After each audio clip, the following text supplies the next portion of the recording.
Hello, my soul-seeking friends. It's Shanna. Thank you so much for listening to Sense of Soul podcast. Enlightening conversations with like-minded souls from around the world, sharing their journey of finding their light within, turning pain into purpose, and awakening to their true sense of soul. If you like what you hear, show me some love and rate, like, and subscribe. And consider becoming a Sense of Soul Patreon member, where you will get ad-free episodes, monthly circles, and much more. Now go grab your coffee, open your mind, heart, and soul. It's time to awaken. Today on Sense of Soul, we have Lena Papadopoulos. Lena is a Soul Purpose Astrologer and leadership coach. She uses the birth chart to help people understand why their souls incarnate and the important lessons that they're trying to learn and overcome in this lifetime, helping you to cultivate the clarity, courage, and confidence to embody your unique purpose and change the world through evolutionary astrology, which I am not familiar with. And so I'm super excited to learn more. So welcome, Lena. Hi. Thank you so much for being here. So where are you at? I live in Mexico City. Oh, okay. What time is it there? We're on the same time. We have done away with daylight savings. Really? Yeah, well, actually, it was meant to be a worldwide thing. But because of some kind of weird process, the US did not do it. Like, I've always been like 1 hour behind East Coast, which is where my family is. And now I'm like 2 hours behind them, like here to get used to.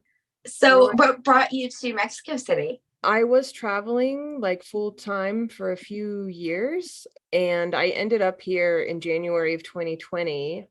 And I was kind of already at a point where I just kind of wanted to stop moving. And then, COVID happened, and it was just like, okay, well, here we are. And I just ended up staying. That happened to a lot of people that I've talked to. I was like, okay, I guess this is where I'm going to be for a while. So to start off, tell us a little bit about yourself. Yeah, my background is in leadership development and intercultural education. So I spent like more than 10 years doing that work and working primarily in schools and universities.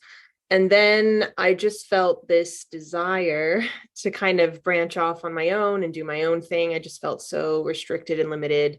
Yeah, I just wanted to do things in very unconventional ways. But when I first started like working for myself, I don't know, I had all those feelings of like, oh, well, this is the thing I'm qualified to do, and this is what I have all this experience in. And maybe if I go in some other direction, like there was a lot of fear and self-doubt. And yeah, it took me like maybe 3 years to get really clear on what it is I actually wanted to do. And it was around the time that I had left my last full-time role to like travel full-time and start my own business. That's when I started studying astrology. And yeah, I was just really passionate about it for many years, but I never really brought it into my work. I eventually like started kind of more like life coaching and life purpose coaching. And I would slowly like bring elements of astrology into the work I was doing with people. But it's really only been like in the last 6 months that the astrology itself has been such a central piece of the work that I'm doing, the way that I'm approaching my work. And yeah, and I've always woven throughout my whole career, I had this really like strong passion for helping people kind of uncover like what is it that why are they here? Like, what is their purpose, their reason for being, and helping people really identify intersection of their unique lived experiences and their skills and gifts and talents and passions, and how do all those things come together to really inform like who a person is, but also how they can contribute to the world in a meaningful way. And that's even like kind of how I ended up really focusing on evolutionary astrology specifically, because it really is about the soul's purpose. Like, why are you here? And my sort of perspective or worldview, I really think our core purpose, our truest purpose, is to return to the truth of who we are. And so that's what I use the chart to help people understand. Like, a lot of what I look at in the chart is focused on what are the barriers between you and who you really are. Like, what is the disconnect and what are all of the things that have created that disconnect from your personal truth? And then what is the way forward? Like, what has the soul come here to learn, to embody, to, what are the kind of new energies that you're learning to master, and what are the things you've already mastered that you're meant to be moving away from, in a way, not necessarily moving away from, but how are you leveraging those skills and energies and abilities to create change, to move forward? Because a lot of people just kind of like stay stuck in what is comfortable, and we can see in the chart, like, what are those things that are comfortable for you? And I can see in a lot of charts, like, people are repeating lived experiences from past lives because they're continuing to stay in that space that feels familiar and comfortable, and so it's like they have what are called skipped steps in the chart of like lessons and challenges their soul has tried to overcome in past lives, but like didn't manage to because they somehow, for some reason, weren't able to move in that direction of the soul's evolutionary intention. So, well, that was a really long answer. There's so many questions I had going on in my head, though. It's always usually about your sun sign. Everybody knows their sun sign and the characteristics that go with it. I'm a Taurus. Okay, I can be stubborn. Yes, that's for sure. My daughter, she's a Pisces. Holy shit. She can manifest freaking anything. And she's so clairvoyant. Mm-hmm. So there's these general things that people, have stereotyped, these different archetypes. And there's so much more. I can't believe, how we haven't grown up knowing more about our moon sign. In Vedic astrology, the moon is the focus. And I don't know. I mean, I think they all are so important because how they interact with each other can really change kind of the energy or the flavor of how something manifests. And I always say, like, the chart it's really like this map of potential or possibility. Like, nothing is set in, nothing is predetermined or destined, or there are so many different ways in which the energies can manifest depending on the decisions that you make. Like, it really is this kind of like marriage of free will and quote unquote fate in a way. And fate is really more so when somebody is unconscious and remaining in patterns, then they are fated to have a particular outcome because they're just not working with the energies in a way that is really like utilizing their free will. But I believe we all have the ability to create our own future and create our own destiny. And the chart shows us like the potentials for that. So like just how all of it fits together is so important. Like, yes, I think the moon sign is incredibly important, and it's pretty important in evolutionary astrology too. But it's like, even with that, it's so affected by everything else, by all of the other pieces.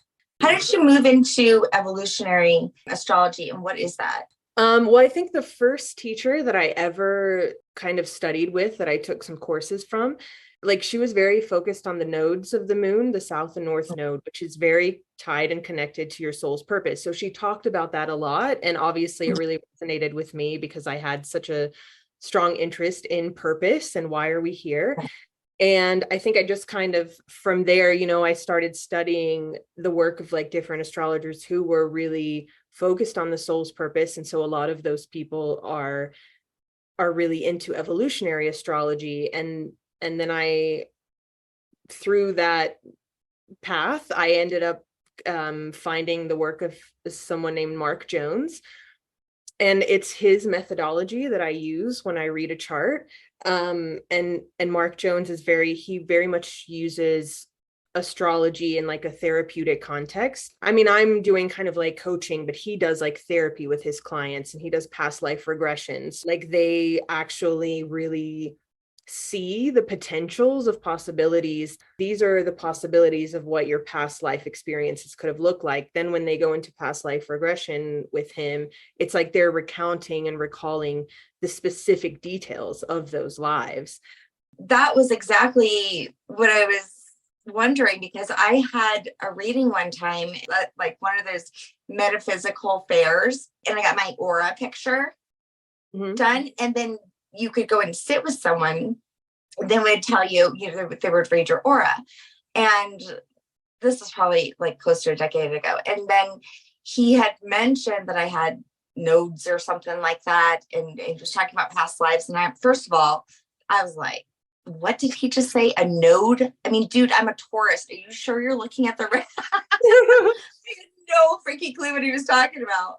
And then he mentioned something about past lives. And I was like, God, I didn't even know that you could go there. Like that would be something that was in your chart. What does that actually mean? Well, evolutionary astrology is really based on kind of the presumption that we do live, that we reincarnate, we live multiple lives, that the soul has an evolutionary intention that it's trying to achieve, that there's like this one core desire of the soul that it's trying to accomplish that kind of desire over the course of its lifetimes.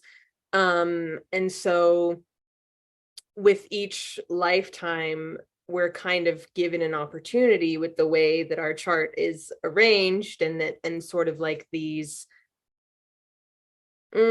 particular experiences that can manifest from that. We're given these opportunities to make decisions that move us in the direction of the soul's intention. And so it's really like when we are looking at a chart through the lens of evolutionary astrology, we're beginning with like, well, what is that soul's core evolutionary desire? And we look actually to Pluto to see that. Really? The one that they just kicked out? Poor little Pluto. But yeah, that's the thing, is like most astrologers, when they're doing a reading for you, they're going to focus primarily on what are called the inner planets. And that's like Venus, Mercury, Mars, the sun, the moon.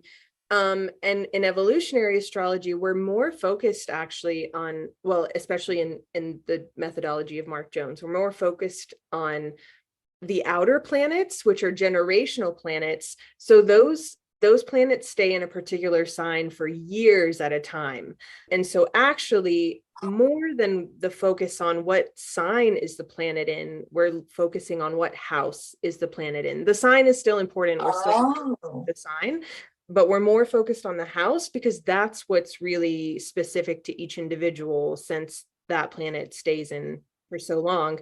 So we start with Pluto to see the core evolutionary desire of the soul. And from there, then we look to the nodes of the moon and the rulers of the nodes of the moon. And that really informs like, how has the soul tried to achieve that evolutionary intention in past lives? And then now moving forward, like when we're looking at what is called the Pluto polarity point and the North Node and the ruler of the North Node, all of that stuff is really showing us what is the direction we're moving in order to achieve this evolutionary desire of the soul. So again, that's kind of like moving toward what you're resistant to and moving away from your comfort zone in so many ways. And then also, like, we use the planet Uranus to look at trauma signatures that are coming in from past lives. I look at the chart in advance, and based on what I'm seeing, I come up with a particular set of questions for the person I'm doing the reading for. And they're very vague, very broad, very general questions, but they are connected to the possibilities that I'm seeing. And like I said, it is really a set of possibilities. And so I ask the person before I do anything, really, like before I share any information with them, I ask them this set of questions. Usually it's like 5 to 10 questions. And that really helps give me context for how these things are manifesting in their lived experience based on how aware they are, what kind of decisions they're making, how much they're pushing themselves in the direction of discomfort, how much they're really almost imprisoned by certain aspects of childhood conditioning and societal conditioning and all of these kinds of things. And so once I have that context, then it's like the chart comes alive for me, and I can see like, how are the possibilities actually manifesting in this particular person's experience? And then I can speak to everything so much more specifically, you know? And then I go through the process of Pluto and the nodes and the rulers and the like a no bullshit kind of astrology. I'm serious, because I feel like you already know probably all of your strengths and good stuff. You're trying to figure out what are your blocks, what's keeping you from achieving your greatest purpose. Yeah. I love it, because you're looking at all the shit I don't know. So this is like amazing. And I think a lot of people can just pull up their chart and find out some things, but you're kind of getting into some stuff that not everybody can probably just learn on the fly. Maybe we should even discuss, what is a node? The south node of the moon really contains kind of information about the past life experience and past life experience that you've had, the ways in which, like I mentioned before, you have tried to achieve the soul's evolutionary intention as represented by Pluto, like how you've attempted to achieve it in lives past. That's the south node. It represents an area of comfort, could be really stagnation. If you really stay kind of in those patterns, right, then you're just like repeating pattern cycles. So the north node represents part of what the soul is moving toward. In order to grow and evolve and develop as a soul, what are you moving toward, which is technically the opposite of the south node. And that's an area of growth and expansion, and really where you can experience kind of like the magic and abundance of life. And it is not easy to move toward the north node, but moving toward it will create more ease in your life. Is it kind of like resistance? That's always like a tricky thing. Yeah. It definitely can bring up so much resistance because it's unfamiliar and it's uncomfortable, right? And I really experienced this like in my in my life with my nodes. Part of what I'm moving toward in this life is really creating security and stability for myself, and a foundation of kind of like, it's Taurus, my sign that my north node is. So I'm really supposed to be learning how to do that and moving away from my south node in Scorpio, which is really like disconnected from the material realm, and it wants to like merge with everything and learn from everything. But it's very like, it's more of this kind of higher level spiritual part of self. And Taurus is so rooted in the material plane. And I remember like, I mean, I grew up really like loving travel and wanting to move around. And I had gotten this job in Florida, and I had to like get an apartment and buy things for my apartment. And this was after a couple of years of living abroad. And I literally like went into the furniture store and had like a panic attack. Like I laid on one of the display beds and I was like, I don't think I can buy all of these things and have this stuff that's going to tie me to one place. Wow. And it was so uncomfortable for me. And this was before I even knew anything about astrology. So I had no context really for like what I was feeling, you know. I spent 3 years in that job, in that apartment with all of those things. And I was like, I got to get out of here. Like I quit my job. I sold my furniture. I got rid of all of my stuff and I left and I started traveling. And as I got kind of into my 30s, because I think a lot of this stuff kind of starts to come into focus once we get past what is called our Saturn return.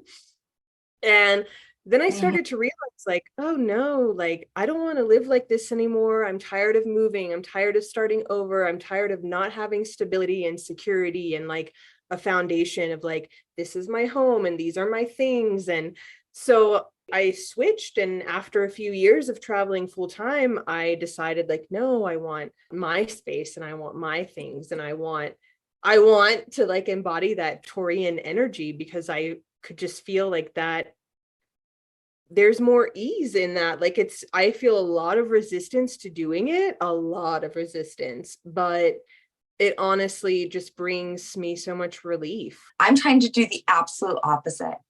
I never move. I am like that rooted tree that never goes anywhere.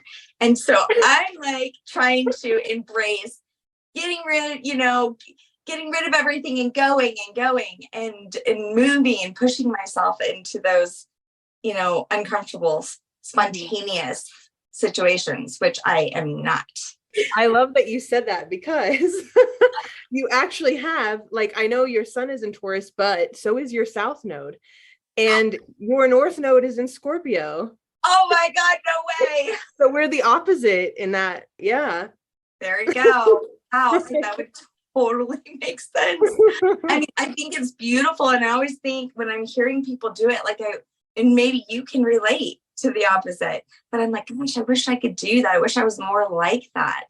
And then it got to the point where I just wanted to accept and love who I was. And so I was like, well, someone's got to be the deep rooted tree. And I guess that's who I am. And maybe in my next lifetime, I'll be able to travel and go and see the world. But no, I'm kind of thinking, no, wait a minute. I'm not even 50 yet. I still have the rest of my life to maybe shift a little bit. Like you said, you desire. Yeah. It's funny because in my family, even like my mom and I, we have the same South and North Node placement by sign, not by house. We're both like Scorpio South Node, Taurus North Node. And my dad and my sister are the opposite. They're Taurus South Node, Scorpio North Node. And wow, I mean, I can really see that in my family. Like, it's so clear to me, like how differently we operate and how we're like on these paths. It's so fascinating. How important is that, when you're looking at, a lot of people just look up, who am I compatible with, and you're just looking at those, typical zodiac signs, but, it's so far much deeper than, what we think. I mean, just in the past 5 minutes talking about, the nodes. I like the fact that you're analyzing a lot of the shadow side. Again, I feel like it's so important in all, personal growth. Yeah. Yeah. And I'm like, I have always loved Carl Jung. Me too. About like shadow work and the collective unconscious. All of it. Archetypes. All of this stuff. Yeah. And I didn't even know until maybe 3 years ago that he was an astrologer, that like all of his work is based on reading charts, like the archetypes created, like the Myers-Briggs, like all of that stuff is based on the zodiac. I'm telling you, this dude, he had a freaking Gnostic gospel. He's been literally in everything I've tapped into. What didn't he do? Hey listeners, have you wanted to try out some of the amazing sessions heard on Sense of Soul podcast? Perhaps you wanted to learn more and didn't want to break the bank in doing so. Well, now you can. Each month, as a Level 2 Sense of Soul Patreon member, you can experience mini intuitive sessions from a range of unique healing modalities from some of my most favorite guests for free. That's right, for free. It's my way of giving back and to thank you so much for your support. So go to www.patreon.com/Sense of Soul. That's www.patreon.com/Sense of Soul. You can also find this link in the show notes. So how important is it to know about the people who are around you and what you're working with? Because the whole time you're talking about your dad and your sister. I'm thinking, God, I wish I knew. I have 4 children. Yeah, well, I mean, I think it really helps you understand them and the ways that they behave and the things that they're maybe like internally kind of battling or struggling with that you wouldn't have any way of necessarily knowing. But, there's something called synastry where you look at compatibility and stuff like that. Like, I don't know how to do all that. I would think it was as important as a parent to understand her children, to be able to lead them in the right directions, as it would for like a CEO to maybe know who he was dealing with at his table. Yeah. Yeah, for sure. I mean, that again, there's like so many different like kind of branches or paths of astrology that you can specialize in. So there are so many people that offer as services, like specifically, like how do you understand your children, or what kind of relationship is like, parent child, or and there are astrologers who work with teams and help people understand like, okay, well, this is like what this person on your team like is bringing to the table. This is what you need to understand about them to support them in the areas where maybe they struggle more. Or there are definitely people who are focused on all of that because it is like so important to understanding like how we're engaging with people, how we're interacting with them, the parts of them that we're like, that doesn't really make sense to me. It's like when you look at a chart, like, oh, that makes sense. Like, I think that we come into these lives and we're like, maybe put ourselves in situations where we're able to eventually tap back into the wisdom and knowledge that we had prior and have like a remembering, which is what I think kind of like what an awakening is. But you have so many different awakenings that lead you to that. And then you just have like this knowledge or wisdom. You're like, I don't know why I know this all of a sudden. I don't know why I know evolutionary astrology. I don't know why I don't. But, you know, it's interesting because we all have such unique paths but when you were talking about it, we all do have some of these general things. Like we all have things that hold us back. We all have fears, you know, that we need to overcome. You know, there's these general life kind of human things that is very similar with all of us. Yeah, for sure. Mm-hmm. So is that what's held in like the houses? Like what's the houses? Mm-hmm. The houses are representative of like the areas of life where something is happening. So if you like a timeline, like are we talking about like time of your life or? No, like a particular, so as an example, the first house, for example, is very connected to your sense of self, your identity, your physical body, your physical safety and security. The second house, and like the first house connects to the sign of Aries energetically. The second house connects to the sign of Taurus energetically, and it's representative of like our possessions and our material things and our money, and it's more of like that kind of tangible stuff. And then you move into the third house, which corresponds to the sign of Gemini, and the third house is all about like communication and information and short distance travel, like being, you know. And then the opposite side is like the ninth house, which is connected to Sagittarius, and that is long distance travel, and that's more of like less like information and connections and networking, and it's more of like a higher like a higher sense of what does all of this information mean, what is the meaning that we take from it. And it's connected to long distance travel, to cultures, to different languages. Like it's really like tapping in other ways of being and perceiving and existing in the world. And you know, I was going to ask you, you know, I don't know if you find this to be common, but many of the characteristics of a Taurus are things that I struggle with.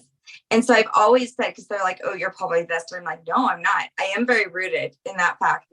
But that's like, what are the, like, I'm not that good with money. I don't have like a passion for eating. You know, I'm just thinking like these general things. I'm way more spiritual and in my head than I am grounded when it comes spiritually. So I always feel like everything that Taurus is, like, I wish I was more of. And so I always say, well, I think I put myself as a Taurus because I needed that. Like, that's part of the evolution of my soul, that I needed the Taurus energy. It's interesting because you have your sun in Taurus, your Venus in Taurus, Jupiter is in Taurus. But again, like I said, there's like this range of possibilities. So even within each archetype, there are different ways in which the energy is expressed. Because I also I don't resonate with most of what people know about what the Scorpio archetype, because most of what is popular in like mainstream astrology are like really the negative qualities of Scorpio. And I don't resonate with a lot of it because of my own like evolution, growth, and awareness. I'm kind of more on the other side of how it's all manifesting. And so, you know, like with Taurus, there is being grounded and rooted. And there's the element of like, I love luxury and I want to feel like the nice blankets and eat the good food and experience pleasure. But there's also this side of being like kind of responsible and loyal and really supportive and really committed, you know, and just like, I'm going to see this through. Like a Taurus is going to see something through, like I'm generalizing, right? Again, it's like, it's an archetype, and how you express it is going to vary. But, you know, there's like the one side is like, oh, Taurus is really stubborn and they're just like me, like this. But on the other hand, like connected to that quality, they could also just be like very loyal and protective and like committed to something. And that can look stubborn, because I can be a workhorse, and that could look like, oh, she's so committed, but it also could be like, dang, she's so almost like, bullheaded. I mean, like I said, you do see these general things, and I think they're there because they are collective. And even when, I was thinking about that with the chakras, I feel like the chakras have evolved. I think if you look like at the history, like maybe what certain chakras may have meant like thousands of years ago, or even 100 years ago, may have shifted a little bit because of perception of how we live and what we're seeing and what's going on in the world. And our heart chakra seems to be this way now. But if we all like grew up with self-love as a baby and didn't know anything different, would that evolve and feel differently one day? More people are awakened and want to find out what their purpose is. And I think you're right. Like you said about the Saturn thing in the 30s. I turned 30, divorced, and started a whole new life after that. And that's very common. Yeah. Yeah. That's like when your journey starts to like, what am I here for?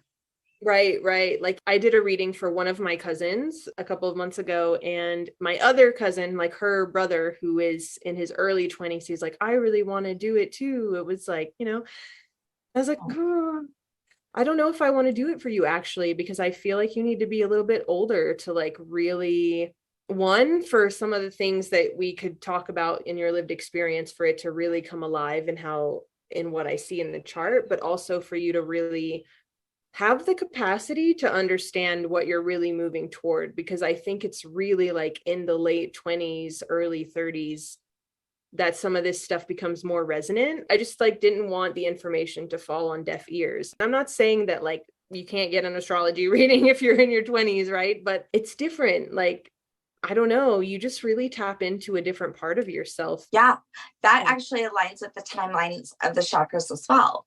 So there's like this timeline of chakras. You come into your body at the root, right? So that's 0 to 7 years old. That's when you're in like a theta brainwave, safety, you need security and all these things. Then 7 to 11 years old. So it's every 7 years. And that's like when you're coming into your body, oh my God, I'm a boy, I'm a girl. And you're getting all emotional, going through the hormonal stage. Then you come into your solar plexus from 14 to 21. And it's all about you. What are you going to do with your life? And it's all about ego, really, because you're trying to find your identity, but yet the whole world's saying you should do this and be this. And so it's a very selfish time. So then you get into your heart center, which is 21 to 27. And this is when it's like, oh, you can finally love someone else more than yourself for the first time. You're more open to kind of being more empathetic to the world. So that is like, as you're going into your 30s, a little bit more, learning something other than yourself where you were. And then you go into your throat, 27 to, what would it be, 34? Yeah, 34. And then you're finally like speaking your truth. Like, this is who I am. This is what I want in my life. You go into your third eye and you're like, oh my God, what did I do with my life? What do I need to do now? You become like this total overthinker about everything. And then you get into your crown. You just want to be left the fuck alone. Start all over. And that's what you do. So then you start all over with experience. And now you can really be conscious and sit with all of those things. And it always lines up. And that stage right before your 30s is just such a me stage. Yeah. It's so interesting. Like, I didn't know this thing about the chakras correlating to ages and stuff. And I've always like had kind of consistently throughout my life sort of blocks in my lower 3 chakras, which are, it's interesting how it correlates to the chart and like what my chart says about my purpose, because like my other chakras are very like, woo. Yeah. And what I'm learning to do is be more like grounded and rooted in the material, right? And like this thing around like security and stability and really like connecting to my sacral and my solar plexus and my like all of these things. Like, it's interesting. Yeah. All of it always aligns. Yeah, it really does. Because it's not man-made. These energies, the stars, right? All of it. Nothing can be manipulated by man to make it different. It's sometimes I feel like those are the things that we should be tapping into more, because all the systems that are set up are so against that for a reason. Yeah. These kind of things give you back your power. This is who you are, right? And it helps guide you through your own map. Yeah. So I love that. A map that was made from the cosmos. I love it. Yeah. And your soul's purpose that you have found is working one-on-one, helping others find theirs. Mm-hmm. Yeah. Okay. So what does that look like? Yeah. So basically I have the first step is what's called soul sessions. There are 2 sessions in soul sessions. The first is the 2-hour birth chart reading, where I go through the whole process, that evolutionary astrology process. And then the second session is we'll choose like one of the themes that came up from the reading that feels like most resonant for them or most important to address for them at this time. And we'll kind of do like a coaching session around that theme. And then from there, the next step, if they wanted to continue working together, would be my program called Rebirth, which is a 12-week coaching container that's based on the birth chart reading. So what I do is I draw out all of the different themes and topics that came up that we discussed, and I create like a proposal of this is what we would go through in the 12 weeks. This is what we would address, like, I mean, there's so many different themes that come up, but they're all very interconnected. So with this one reading, like, the person's like soul evolutionary intention was actually to develop like a spiritual relationship with greater force. And there were elements in there about like really reconnecting with his emotional self. And we could see in the chart how kind of the emotional invalidation he had experienced was really like rooted in his relationship with his mom, and all of the ways that that manifested and how it was difficult for him to connect with emotions because of those experiences. And so there was one layer of that. Then there was this layer of like, he really needs to have unorthodox relationships, unconventional relationships that don't follow like the rules. They're all interconnected. And so what I do is I take all of those pieces and I create a plan that considers like, okay, if we address this one piece, how will it affect this other piece? Like, I'm very intentional, right, in how I put it together, like in the kind of the sequence or the order. And so, yeah, that's what it is. It's like each week is really focused on a different theme that came through in the reading. And so it's a 12-week container, and there's kind of like opening session and a closing session, but like the 10 sessions in between are each focused on a different aspect of the chart and how to kind of navigate like the limiting beliefs, the childhood conditioning, the patterns of behavior, the self-sabotage, the self-doubt. It's really looking at like, these are all of the various pieces that are disconnecting you from your truth and your way forward in the soul's evolutionary intention. So how do we work through all of those things so that you can move in the direction that is going to create more ease, more flow, more freedom, more fulfillment? I was thinking about when you were talking about like puzzle pieces all spread out all over, and you're grabbing them all and you're putting together this perfect puzzle. And then I actually pulled up one of your pages I was looking at, and it says discovering your soul's purpose is like putting together a puzzle, and the pieces of that puzzle are scattered throughout the cosmos. And I was like, wow, I just like saw that in my head when you were talking. So there you go, right there. So tell everybody, if they wanted to get a session with you, where they'd have to go and what they'd have to do. Well, they could just visit my website, and that is my name, lenapapadopoulos.com. And soul sessions are there. That's like kind of the first step to working with me, and it's getting a reading, right? It's the soul sessions. And I have that page that you were just on. That's like a free resource about the South and North Node. They could go and sign up for that. And there's like a video that they can watch about their particular South and North Node. You know, I used to think, how am I going to save the world? But I really think it's like, work on yourself. Yeah. And that's how you can do it. So even when I was thinking about, I should learn about all my kids, it's like, I need to learn about myself first. You know, I need a session first and understand my own houses and nodes and all that stuff. Work on yourself first. And that helps the world. It's like you find your light within, and then everybody else lights up. Exactly.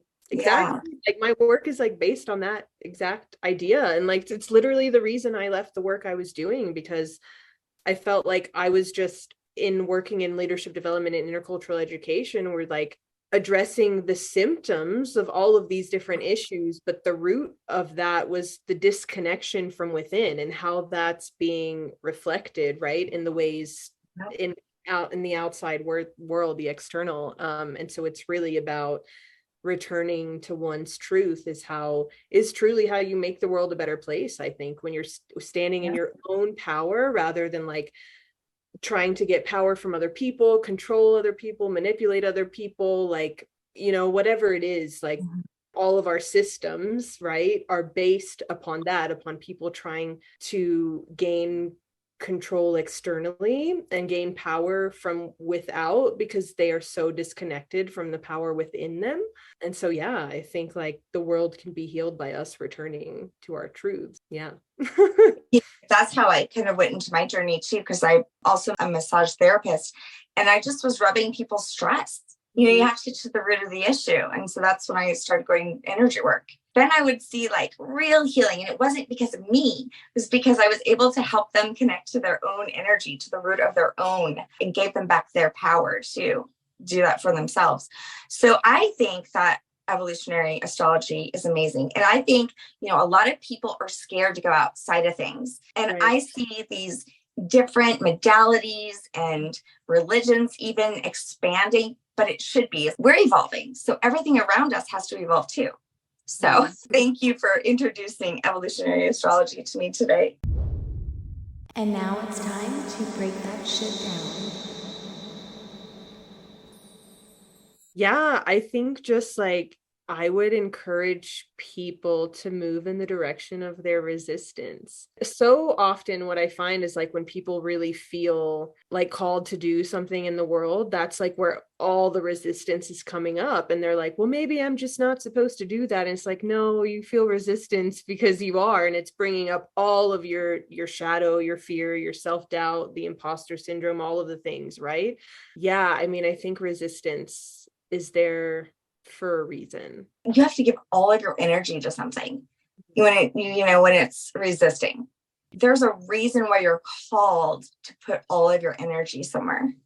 Whether it's healing needs to be done or, you know, that's leading you into your purpose. Do you have any like social media that could follow you? I'm most active on my Instagram, which is also my name.